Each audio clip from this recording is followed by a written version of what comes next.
প্রবাস নামে জেলখানাতে যেদিন হইলাম বন্দি, জগৎ সংসার পর করিয়া দূরে বইসা কান্দি।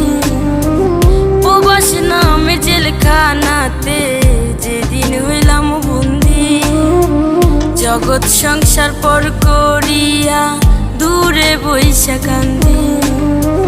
মা বাপের দেখার লাইগা মনটা হুতাশ করে, টাকার মিসিং হয়ে একদিন ফিরব আপন ঘরে।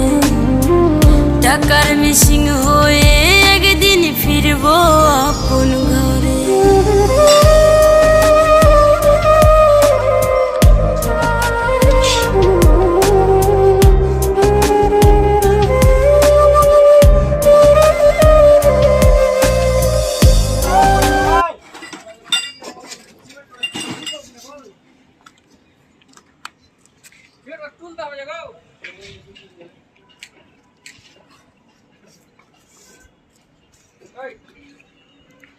বাপের কালে খাইছি লাগছে সারা ফকিং নিয়ে বেটা সাদা কয় না দাদা।